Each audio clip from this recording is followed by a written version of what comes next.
Tonight, Cleo back arms of detectives were a moment. What's your name, sweetheart? My name is... The brave little girl telling police what happened. Her suspected abductor being questioned. Also, 6-year-old boy attacked by 2 dogs. His school. Weather causes havoc. More storms on the way. Thousands trapped in a blackout nightmare. An elite Melbourne school under fire. Jordan De Goey's New York arrest. And Oaks Day glamour makes a welcome return to Fleming. Live Melbourne, 7 News with Ita Mitchell starts now.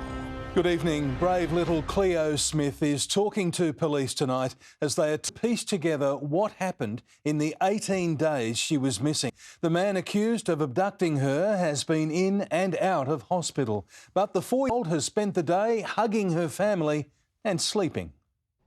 Emerging into public view first time, 4-year-old Cleo, clutching a balloon this time and dressed her best. About to meet with police and take the first step recalling what happened to her those 18 missing days. Rescued yesterday in a moment captured in this body cam video and this new police audio. I've got her.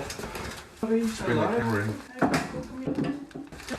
What's your name? You're alright. What's your name? Put up. My name is... You're alright. Hello, Cleo. She's met a lot of new people last 24 hours and today Premier dropped in. Cleo's dad, Jake, greets Mark Gowan at the door along with the police behind the rescue. Very nice. We did a few lives. Unfortunately, tried on new Barbie shoes. Broke one of them. So I wear a pair of shoes. Apart from that, they say Cleo's readjustment is going well. The family of 4 slept in the same bedroom last night. She's falling asleep in her mother's arms. It's to be so well stood and happy.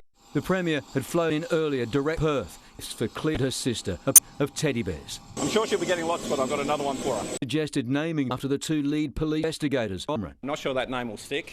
Cleo didn't seem too enamoured of those names. While Cleo's ordeal is mostly over, for the accused, it's just beginning. He's gone off to hospital, this morning. 36-year-old Terence Kelly, hospitalised in 4 hours from self-inflicted injuries. The interviews delayed. We've got to make sure give them the best option. Not part of a larger gang. It's one person who's done this whole thing. Kelly's scene will be for days.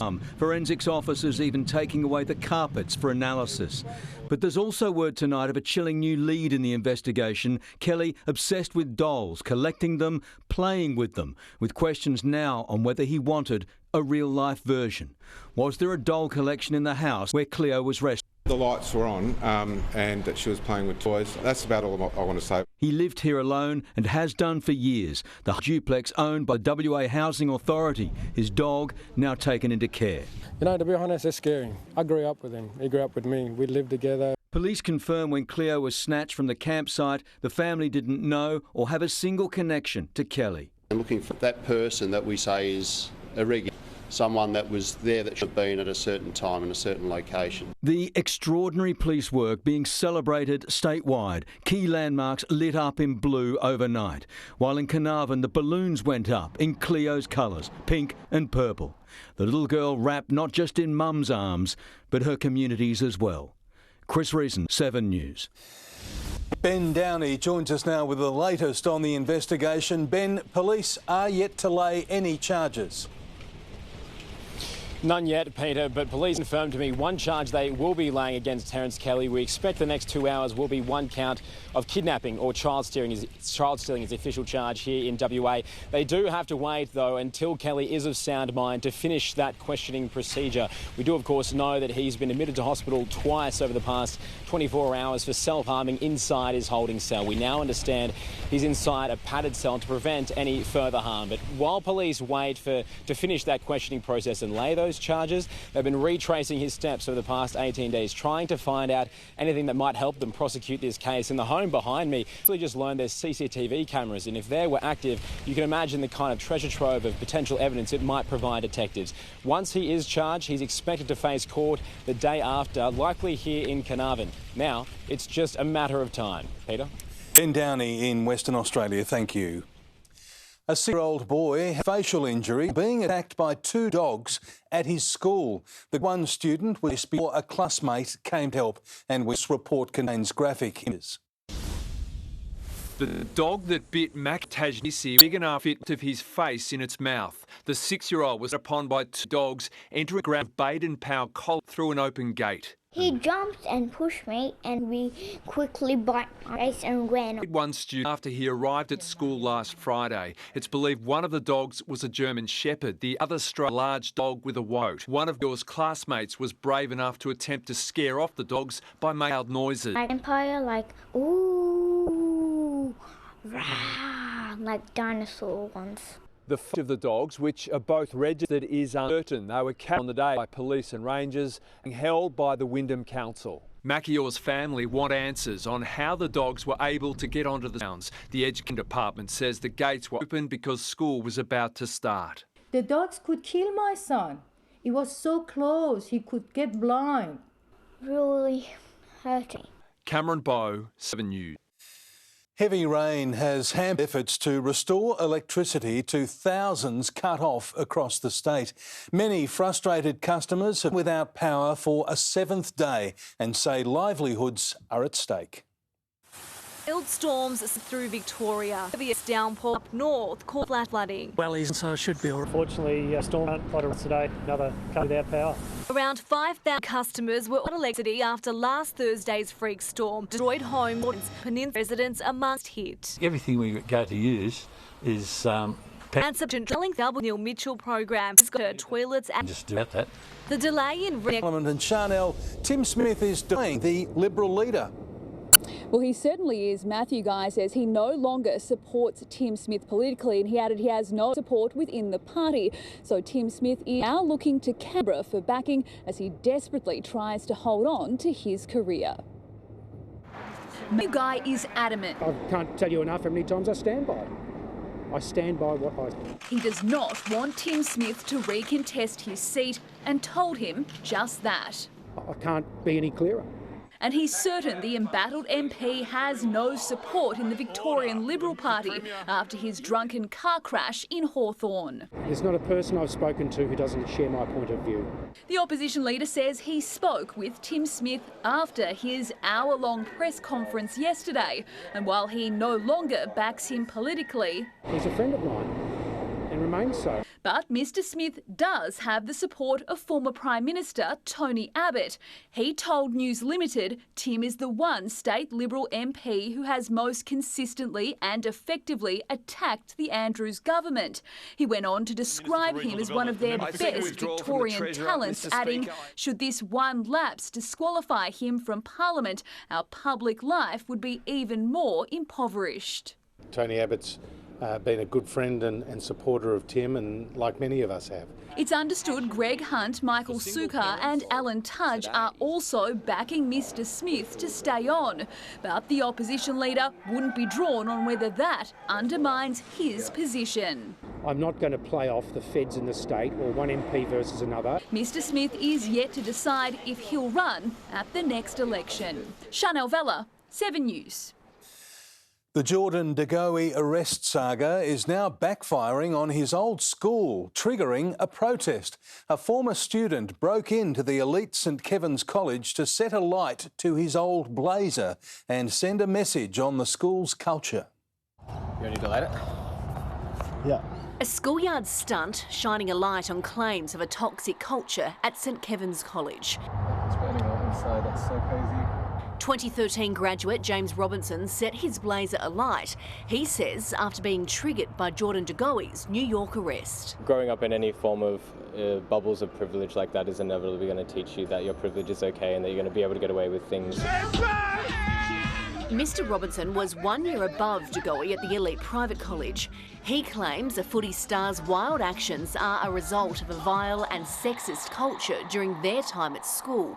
I think that behaviour is something that St Kevin's, and not just St Kevin's, but schools like it, instill into their students. We are aware that we are a community that needs to learn and that we're moving forward in that growth, but we're really wanting to ensure that our environment is a safe environment for all students. The stunt comes after a turbulent few years for the prestigious school. It's recently appointed its first female principal, and she's planning to meet with Mr Robinson tomorrow.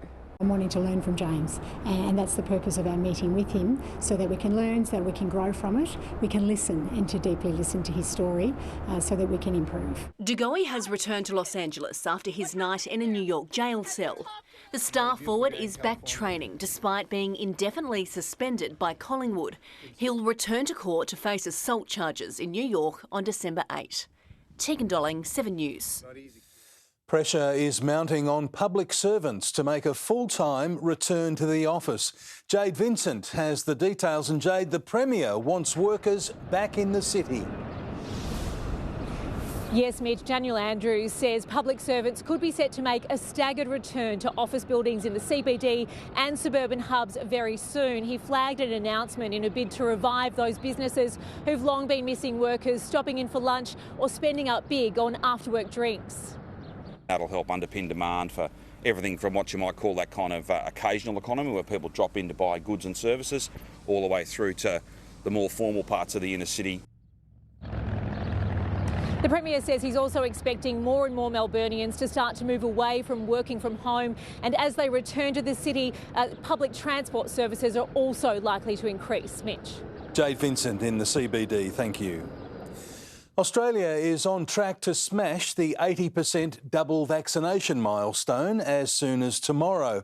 It means National Cabinet will now consider a major shake-up of all quarantine and isolation rules. Facing headwinds on the world stage, Scott Morrison is now safely grounded in Sydney.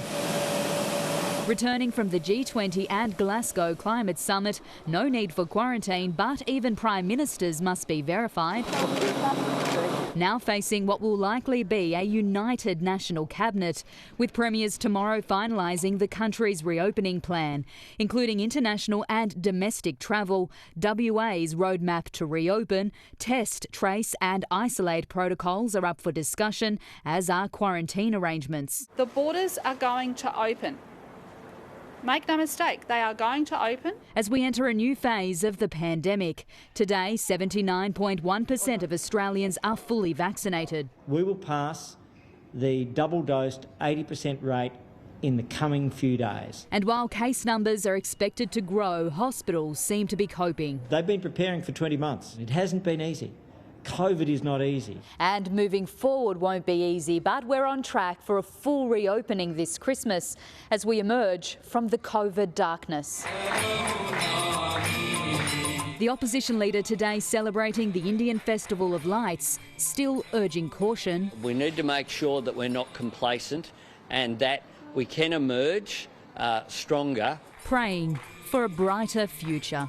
Jennifer Beshwati, 7 News. Melbourne's Freedom Festival is kicking on, with thousands heading to Flemington for an Oaks Day fashion extravaganza. The city is coming alive again, with more tourist attractions and popular restaurant strips back open. A picture-perfect day for the Oaks. It is lovely, and it's still got that same beautiful Oaks Day atmosphere, which is really special. Just 10,000 were allowed on track, including a few first-timers. This is general admission, so if you want the fancy people, you can go out there. Go, Huey! Huey's coming. Explode, Huey! I think everyone's just so excited to be out. It doesn't matter that there's not as many people here.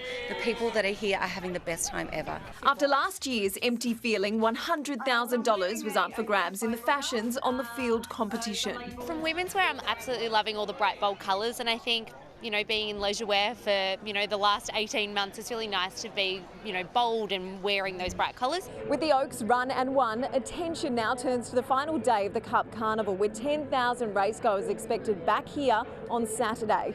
And it will be a wonderful end to what will be a great carnival, and a carnival I think that people will remember forever. The Cup Carnival is also giving Melbourne's hospitality industry a boost. There was an Oaks Day brunch at the Commons, while Greville Street in Pran is coming back to life, preparing to welcome outdoor diners for summer.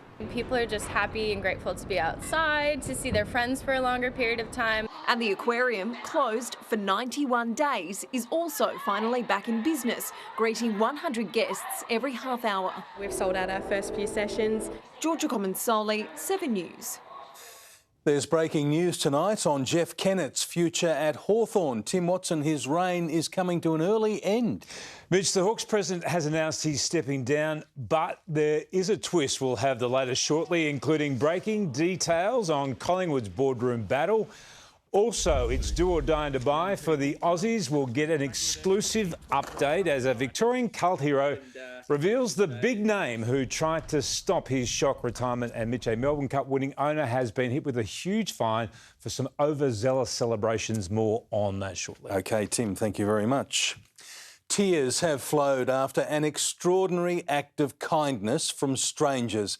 Next, how mystery grandparents paid off thousands of dollars worth of toys on lay-by. Also, crucial surgeries cancelled by a text message as Melbourne hospitals feel the strain. Celebrities replace world leaders at the Glasgow Climate Summit. And later, Melbourne's Moggy miracle, a family reunited with their lost cat, missing for 2 years. Waiting time for elective surgery is growing, with the Premier still unable to say when procedures can resume. It's another blow for patients, some told their treatment was cancelled via a text message. Mum of two, Janine Stubbs, is anxiously awaiting vital screening tests. I've been advised that I should have a gastroscopy to rule out anything sinister going on like cancer. Her private clinic cancelled a recent appointment following the ban on non-urgent elective surgery, providing no indication of when she'll undergo the procedure. Clearly, if I could have the procedure done tomorrow, I would, in order to put my mind at rest or to have any treatment done that I require.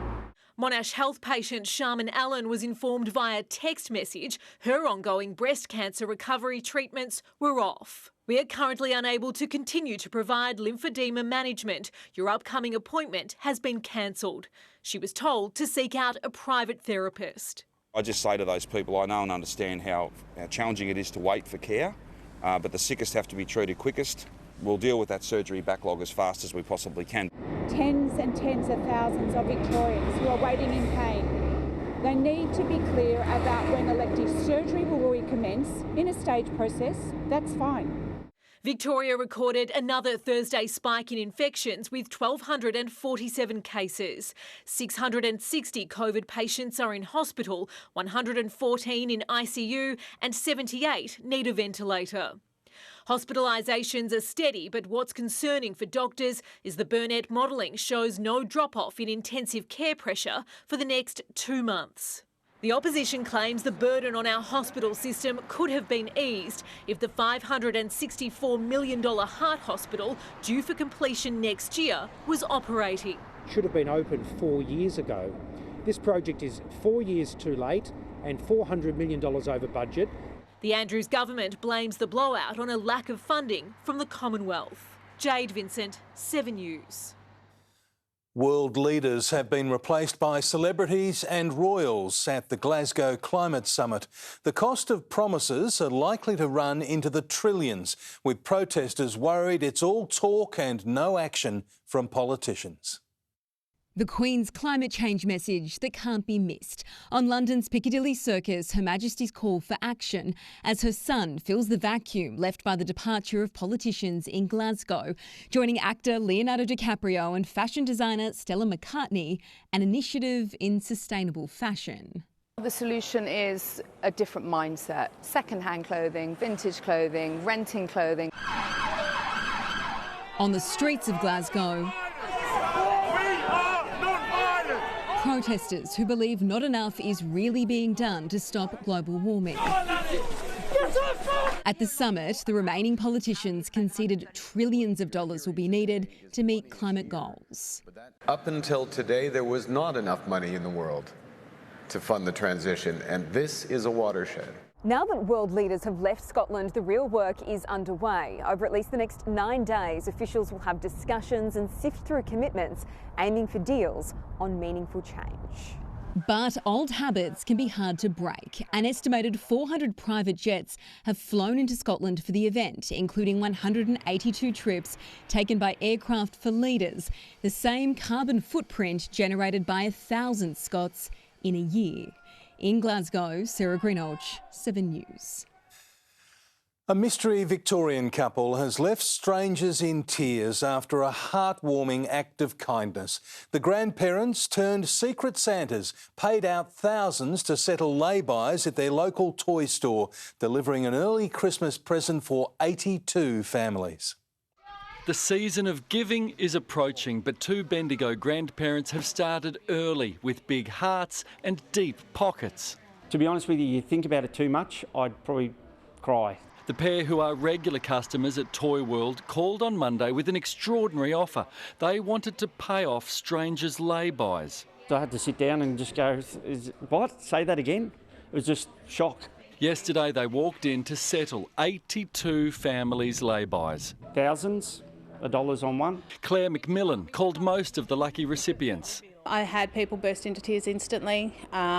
Shock. Disbelief. One lady had to stop her car and get out. Among those to get the call, Crystal Berry, who's in home isolation. Her tab of almost $300 was paid in full. Thank you. I can't even stop thinking about it. I feel so grateful. The generous couple had just two requests: that they remain anonymous and that the grand total of their generosity also be kept a secret, which means for the people of Bendigo, it's going to be a game of guess who. In their younger years, they struggled with finding money to buy presents. Later in life, when they can afford to do it, that they want to repay it. Some recipients are paying it forward. Bree Claridge's $400 debt was paid off. Today, she spent the same amount for the store's Christmas wishing tree. I wish I knew exactly who they are so we could go and give them a cuddle. I'll definitely be paying it forward in any way that I can. Paul Dowsley, 7 News. What a truly wonderful story. Jane Bunn joins us now, and Jane, it felt quite different out there today. Mitch, we have returned to regular programming, no longer humid, making the wind feel fresh. The city recorded 45 millimetres of rain between lunchtime yesterday and 2 a.m. today. That is a lot. Our wettest November day in 12 years, 3/4 of the monthly average. The rain has helped our dams too. We're now just over 87% full. It all cleared overnight, leaving us with a cooler 17 today. But warm and humid air is set to come back. I'll show you when that'll arrive after sport, Mitch. See you then. Thank you, Jane. Police are hunting two sex attackers targeting women in the northern suburbs. Details are next, live from Bundoora. Also, Melbourne Port's shocking report card and what it means for furniture and white good prices. Alec Baldwin's film set rocked by explosive claims of sabotage. And the spectacular end of an era on the road to Gundagai. Detectives are hunting two sex attackers accused of preying on women across Melbourne's north. Christy Cooper is tracking the investigations, and Christy, both attackers targeted women walking alone. Mitch, there are chilling similarities between these two cases, but police do believe they're looking for two different offenders.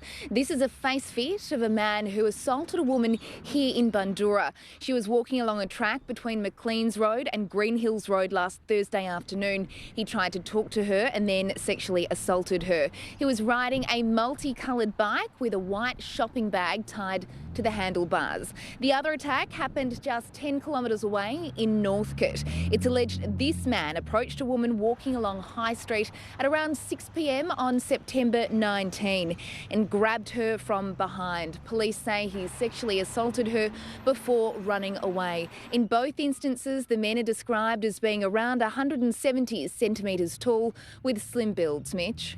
Christy Cooper at Bundoora, thank you. Unions are being accused of holding Australia's economy hostage over a pay dispute that's causing major delays at our docks. The Port of Melbourne is now among the worst performing in the world, and customers are set to pay the price. For an island nation so reliant on shipping freight, you might expect world's best practice on the docks. Our container freight system is in a mess at the moment. World's worst practice, in fact. Among 351 ports surveyed globally, Sydney ranked 337 for efficiency. Melbourne, Fremantle and Adelaide are also in the bottom 15%. It's blamed on constant industrial disputes. It's really causing havoc right across the economy. Delays also fluctuate the price of freight as much as 700%, while some ships choose to bypass our ports altogether. There's certain products we're planning out now for 1 year's delivery. You still may be disappointed if you're buying white goods, furniture, things that actually are imported. A lot of the smaller to medium and niche operators may find that they're very disappointed. And while former Prime Minister John Howard famously demolished the stevedores in 1998 to end inefficiency, we're calling on the MUA and other transport unions not to try to hold the economy to ransom. Robert Avadia, 7 News. There are shocking claims that the deadly shooting on Alec Baldwin's movie set was most likely an act of sabotage. The team defending the show's armourer says someone deliberately mixed live rounds with blanks to prove a point.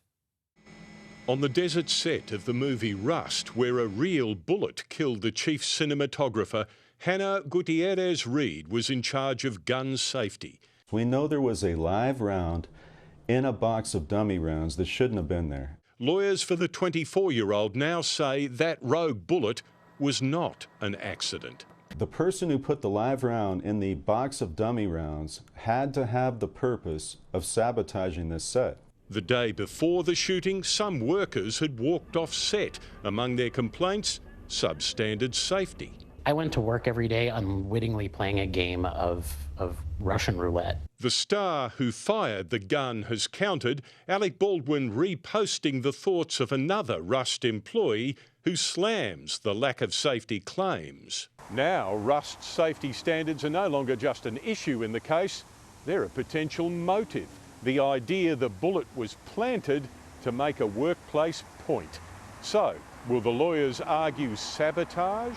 The answer is conclusively and unequivocally yes. They say their client did check Alec Baldwin's revolver, but argue the difference between a bullet and a blank can be difficult to spot. In the United States, Tim Lester, 7 News. There's a track winding back to the end of the road for an Australian relic at Gundagai. The Prince Alfred Bridge is being demolished, but still maintains an incredible place in our country's founding history. Built in the 1860s, it survived floods and streams of traffic. But time has taken its toll on Gundagai's historic Prince Alfred Bridge. It's just really sad, very sad for the community. Peppered with holes and collapsing in places, it's being torn down. The longest bridge in Australia until Sydney Harbours was built. It was once the only crossing over the Murrumbidgee River. You did some rocking and rolling and clanging and banging the boards as you drove across here. A vital link between Sydney and Melbourne and a rite of passage for generations travelling the Hume Highway. Closed to traffic decades ago, a rotting wreck, too expensive to preserve. It's going to be a big hole in the town's landscape and heart. In total, about 700 metres of the old wooden viaduct to the north is being demolished. But here at the southern end, the bridge itself is still in use. It's made of steel and will be spared from the bulldozers. Rob Scott, 7 News. Still to come tonight, the high-rise city apartment that's tipped to shatter a Melbourne real estate record. Also, the simple spray promising COVID protection without the need for a vaccine. And the moment a Melbourne girl was reunited with her lost cat, missing for 2 years. The luxury penthouse in Melbourne's tallest apartment building is up for sale. The 4-bedroom home is 100 stories high and offers a spectacular view of the Botanic Gardens and the city. It's being marketed to high flyers who are downsizing. It's on the market for just under $31 million, and if it sells, it will become the city's most expensive apartment. Life expectancy in Australia is at its highest on record. The Australian Bureau of Statistics found baby boys are predicted to live until they're over 81 and girls until they're over 85. Children born in Australia are now expected to live longer than those in New Zealand and the UK. But we're still behind countries like Japan, Singapore and Switzerland. With the COVID vaccine soon to be approved for children as young as 5, scientists are trying to make the process as pain-free as possible. They're working on nasal sprays and patches as friendly alternatives to needles. The COVID-approved jab, tried and tested. The best protection against COVID, both for Australia and the world, is vaccination. But it's still a jab, and now there may be hope for those who say the needle is a no-no. If we can help them get over that hesitancy, that would be a great idea. 2 possibilities. The first, a nasal spray. The second, a patch. Both Australian innovations that one day could become lucrative exports. It's not going to be about coal, it's not going to be about sheep, it's all about transitioning us to a knowledge economy. The nasal spray from Sydney company NanoCell will introduce the same properties used in the approved vaccines using nanotechnology. The idea is to remove limitations, potentiate better patient compliance and outcomes. A tiny bandage by Brisbane-based Vaxxus is much easier to administer than a needle. Trypanophobia, or fear of needles, affects around 30% of adults and up to 50% of children. These technologies not only provide solutions to that phobia, could also allow doctors and nurses to finally put down the syringe. Making things easier for the patient makes things easier for the Healthcare Practitioner Alliance. The spray and the patch will start trials next year. Tom Saker, 7 News. A runaway cat has been reunited with its family almost 2 years after it vanished. Willow's owners went above and beyond to find her and have a stranger to thank for her return. You could call Julianne Beck a crazy cat lady. It's been an obsession. But she prefers pet detective. My cat catching kit, torch for looking under parked cars. Food containers, you name it, I've got it. After almost 2 years searching high and low for missing Willow, the mother of 7 has closed the case. The family finally reunited with the long-lost tabby. Hello, darling. It was just a really happy moment, especially when we knew it was her. I felt really happy inside. Willow was found 25 kilometres from home in Clayton by a stranger who called the RSPCA. What she's been doing for the last 22 months is anyone's guess. I think she was looking for home, but she was going in the wrong direction. After going to extreme lengths to find her pet, Julianne's grateful she won't need any of this anymore. She's now hoping to track down the stranger who found Willow so she can thank them. A microchip only works if someone picks up that animal and takes it for a scan. I can't thank those people enough, and I'd love for them to get in contact. I don't think she'll be going outside for quite a while. Estelle Greeping, 7 News. Willow will be sleeping well tonight. Sports next with Tim Watson. And Tim, there's breaking news from Collingwood and Hawthorn. Mitch, the battle at board level has escalated at the Pies, plus Jeff Kennett's time at the Hawks is officially coming to an end. We'll have the details next. The big-name Aussie who tried to talk James Pattinson out of retirement as Matthew Wade reveals his uncertain future. Why Damien Oliver's Oaks thriller has many calling him the greatest of all time. And Melbourne Storm's big money recruit sent to a construction site. Welcome back. We begin with breaking news at both Hawthorn and Collingwood tonight. Mitch Cleary is across the details. And Mitch, Jeff Kennett's time at the Hawks is almost up. Tim, Kennett's current tenure runs until the end of 2023, but tonight has indicated he will depart much sooner. With pressure mounting on his post amid an outside challenge in the wake of Alistair Clarkson's messy exit, Kennett's board has gathered a number of times in the past month, and tonight they'll confirm they will appoint a new nominations committee over the new year. That nominations committee will include some Nod board members. Aimed at finding his replacement by June, it is far quicker than Kennett was planning in recent weeks. In a letter to members tonight, Kennett has said senior coach Sam Mitchell and his coaching team are working with a very excited playing group. Never has the club been in such good shape, so the time has come for the board to start the process of my succession and your next president. Meantime, it remains full steam ahead for Jeff Brown to take the reins at Collingwood as the president in December. Nominations for the 4 board vacancies closed at 5 p.m. tonight, and the Pies are tonight processing those names. with Brown's 4-person ticket still on track to see him replace Mark Corder at the AGM next month. Tim, one of their first decisions likely to be the future of Jordan De Goey. Off the back of that, the impact of how much money is left in the salary cap for Darcy Moore. Thanks, Mitch. A push is on to relaunch Usman Khawaja as an Ashes opener, as another Aussie batsman is brutally honest about his own future. Matthew Wade has told 7 News he'll be an avid spectator this summer, proud to confront and conquer hard truths. In Australia's cutthroat clash with Bangladesh at the T20 World Cup tonight... That's only one day. That's a couple of days.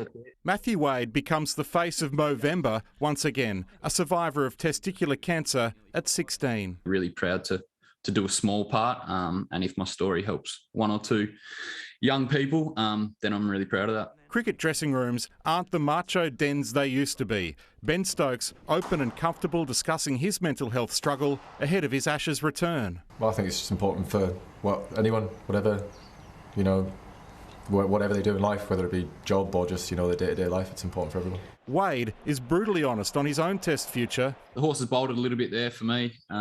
That's fine. As a fan, it's exciting to see. It's going to be exciting to see the Ashes played with big crowds. Marnus clearer on Usman Khawaja, who averages 97 in 7 knocks as a Test opener. His game looks really organised, and, when he's in, he's very destructive. Matt Carmichael, 7 News. Still on cricket, and Victorian James Pattinson has revealed Pat Cummins made a last-ditch bid to change his mind before his shock international retirement. The fast bowler says he's broken his back 7 times throughout his career. He said, look, is there any way that I can convince you to stay? And I was sort of like, look, to be honest, I've made the decision, and I'm sort of a bit relieved and happy that it's a decision, and I'll be watching on closely this Ashes. Pattinson quickly shot down suggestions he could make a surprise return for England via his dual citizenship. Damien Oliver is now the equal most successful Australian jockey of all time after combining with James Cummings to win this year's VRC Oaks. The 49-year-old piloted pre-race favourite Willowy to a thrilling win in his 126th Group 1 victory. 100 to go. Willowy's 3/4. Douceur a half. Willowy's going to have a go. Douceur. Willowy dives. He's done it, Ollie. I didn't know if I was going to get there till the last bit. Experience goes a long way, and as long as you've still got the desire and the support around you, you can achieve anything. Meantime, the part owner of Melbourne Cup winner Very Elegant has been fined $10,000 for breaching strict COVID protocols in the celebrations post-race at Flemington on Tuesday. Craig Bellamy is sending his star recruit to the building site this pre-season. Xavier Coates got down to work today with his new Storm teammates. The former Brisbane Bronco has been asked to pick up the tools this summer to experience life outside the NRL bubble. Yeah, I'll be heading to work in a couple of weeks' time, so I've never picked up a tool in my life, so I'm probably more nervous about that than the actual pre-season. So Coates was targeted to replace Josh Adokar for the upcoming season. The 2-0 win over Atletico Madrid guarantees the Reds will finish Bruges. Ollie at 49 riding as well as he's ever ridden. Unbelievable jockey. Well, he just about picked up Willow and carried it over the line today. And that was an omen because we had Willow the cat earlier in the news. Oh, if only I had have known that before the race. Good on you, Tim. Thanks very much. Jane is next with the forecast. Jane, when is it warming up again? Well, Mitch, it'll be warm again for the next 2 days, and with that comes high humidity. I'll have the full details next. Tonight on the latest from 7 News. What's next for Cleo Smith? New details tonight. We'll bring you every development as it happens. Vaccine breakthrough, how we could soon be preventing incurable diseases. And live to New York, where the pre-trial of Prince Andrew's civil assault case gets underway. Hope you can join me tonight for the latest from 7 News. Watch 7 News next week for the nightly code word for your chance to win. Hello again. Now that it's no longer humid, the sun feels warm, but the wind feels cold. That humidity disappeared overnight, and it dropped down to a much more usual 13. That is 10 degrees colder than the night before. And today we only reached 17.5. In the rain, the city ended up with 45 millimetres. There was 41 in Watsonia, 31 in Essendon. But Werribee had 14, Avalon only 8. That's why the forecast can have large rainfall ranges. It's rarely uniform across town. There are blue skies over western and central parts of the state, while the eastern third has cloud and wet weather. We have a few thunderstorms up there now in the northeast. A trough is the reason for this difference in weather. Let's watch that trough as it is moving westwards, not the usual direction. The high ridges up over the Tasman Sea, pushing it that way. Then we watch another trough and cold front. They're crossing the Bight. They'll arrive here on Saturday. The current trough brings wet weather. There's the risk of showers and thunderstorms. As that line moves back over to central Victoria, in these parts, including Melbourne, also have the chance of wet weather tomorrow afternoon. Those showers and thunderstorms continue on Saturday, but we feel the effects of the next trough as well. Increasingly widespread wet weather moving through the west, central parts and then into the east. Now this one has a bigger change. We'll go from warm and muggy again on Friday and Saturday to a burst of colder air spreading through once again for Sunday. We're back in the cold greens. Around the nation tomorrow, steady rain in Sydney and Canberra thanks to that trough. Brisbane has showers passing through. Hobart remaining dry. Adelaide heating up in the sunshine. Perth is mild and dry. To Victoria, that trough moves to central parts, so the southwest will start there. Mostly cloudy in the morning, humid with drizzle, slowly turning sunny in the afternoon. There is a risk of showers and thunderstorms anywhere through this eastern half here. They're most widespread in the afternoon. The northwest of the state, generally sunny, some high cloud coming in later. Closer in, we turn humid again. In the morning, it's cloudy with local drizzle. We'll have a mix of sun and cloud on a warm afternoon with local showers about northern and eastern suburbs. Then all dry at night and remaining warm. The city rises to 24 with increasing humidity. A cloudy morning, a partly sunny afternoon, only the slight chance of a brief shower. To the 8-day outlook, Saturday is warm and humid. It rises up to 26. Now, it does look dry for much of the day, so if you like warmth and humidity, muggy air, Saturday is the day for you. But then we have our next big burst of wet weather late Saturday afternoon and into the evening. We're looking at showers and thunderstorms coming through. Those thunderstorms could bring heavy rain and some strong wind gusts as well. We're looking at 2 to 20 millimetres across town. That eases back on Sunday morning. Cold air returns. It's only 17 and it does look mostly cloudy but a fairly dry afternoon. Mostly cloudy on Monday, 17, nothing warm in the outlook. Our next big burst of wet weather is due around Wednesday. So tomorrow we're turning warm and humid. It rises to 24, but there is the risk of an afternoon shower, Mitch. Humid weather is not normally associated with Melbourne, is it? It's not an unusual Melbourne thing, but when we get a trough coming backwards, it brings it down from Sydney and Queensland to us. And just in the teens next week, that's pretty ordinary Exactly, yeah. too. A couple of 17s in there. Thank you, Jane. Now, here's what's on Sunrise tomorrow. Thanks, Mitch. Tomorrow on Sunrise, how to lose weight and keep it off for good without giving up carbs. Plus, 24 hours in London, what freedom looks like on the other side of the world and how Melbourne stacks up against the Brits. See you in the morning. And that's the way it is this Thursday, the 4th of November. Thanks for your company. For now, from the 7 News team, good night.